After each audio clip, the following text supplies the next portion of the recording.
वैसे तो पंचायत चुनाव में अभी वक्त है, लेकिन आपको बताएं कि बहुत बड़ी खबर पंचायत चुनाव से जुड़ी आई है। सांसद, विधायक या मंत्री के परिवार का कोई सदस्य पंचायत चुनाव नहीं लड़ सकेगा। इसके अलावा और भी कई सारी अपडेट जो आई हैं मैं आपको बताऊंगा। पंचायत चुनाव यानी एक ऐसा चुनाव जिसके तहत उत्तर प्रदेश की सियासत तय होती है। छोटे चुनाव की अगर अहमियत देखेंगे तो बहुत बड़ी होती है।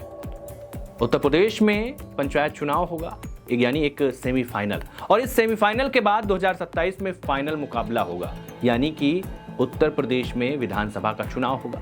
ऐसे में सारे दलों की एक ही कोशिश है कि कुछ भी हो जाए, लेकिन भाई साहब उनको जीतना ही है। समाजवादी पार्टी ने पूरी ताकत लगा दी है, भारतीय जनता पार्टी ने पूरी ताकत लगा दी है, लेकिन जीतेगा कौन ये तो समय बताएगा। मगर जो अपडेट सामने आई है, जो बातें सामने आई हैं कि कौन चुनाव नहीं लड़ सकता है, उसके बारे में हम चर्चा करते हैं। देखिए, आपराधिक किस्म के लोगों को चुनाव ना लड़ाया जाए, इसकी मांग लंबे वक्त से हो रही है। जनता की मांग है ये कि भाई अगर क्रिमिनल लगातार सत्ता में रहेंगे, शासन में रहेंगे, तो फिर कैसे काम चलेगा।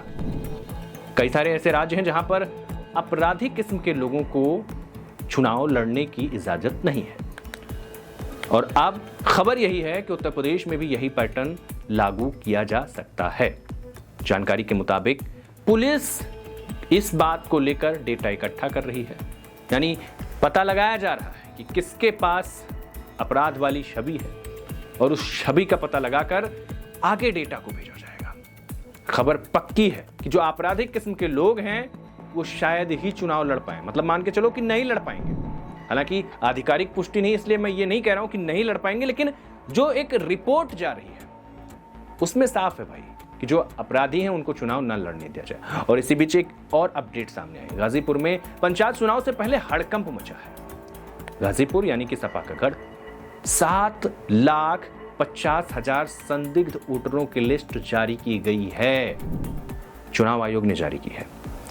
इन लोगों की तलाश होगी, इन लोगों से बात करने की कोशिश होगी कि जो संदिग्ध हैं क्या वो सच में हैं या फिर नहीं हैं, क्या कुछ गड़बड़ हुआ है या नहीं, इस बात का पता लगाने की कोशिश की जा रही है।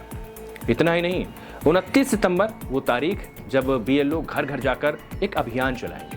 मिली जानकारी के मुताबिक इसकी शुरुआत लखनऊ से होगी, यानी तय किया जाएगा कि कुछ भी गड़बड़ ना हो। अगर चुनाव में कुछ गड़बड़ होती है तो अपने आप में ये बड़ी बात होती है, और राजनीतिक पार्टियां जिस तरीके से फिलहाल इस मामलों में एक्टिव हैं वो आपको भी दिखाई दे रहा होगा। वोट चोरी का मुद्दा संसद से लेकर सड़क तक खूब माहौल बना, लेकिन पंचायत चुनाव में जो एक तैयारी है वो अलग किस्म की है। बता दें कि पंचायत चुनाव को लेकर बीजेपी की जो तैयारी है वो भी जबरदस्त है। बीजेपी ने साफ कर दिया कि विधायक, सांसद और इस तरीके से जो उनके रिश्तेदार हैं, इनके रिश्तेदार, वो चुनाव नहीं लड़ पाएंगे। पार्टी की तरफ से ये बयान सामने आ रहा है। देखना होगा आगे चुनाव में क्या कुछ होता है, लेकिन इतना तो तय है कि अगर आपराधिक किस्म के लोगों को चुनाव नहीं लड़ने दिया जाएगा तो आम लोगों को मौका मिलेगा, यानी जो गरीब सपना देखता है चुनाव में उतरने का, उसका सपना पूरा हो सकेगा। ये बहुत बड़ी बात है। देखना है आगे क्या कुछ होता है, लेकिन फिलहाल के हिसाब से अगर आपको बताएं तो चुनाव से पहले तैयारियां तेज हैं, सारी पार्टियां तेजी से काम कर रही हैं, और देखना यही है आगे क्या कुछ होता है। लेकिन क्या आपराधिक किस्म के लोगों को चुनाव लड़ने का मौका मिलना चाहिए या नहीं, इस पर आप क्या कुछ सोचते हैं, हमें कमेंट में ज़रूर बताइएगा।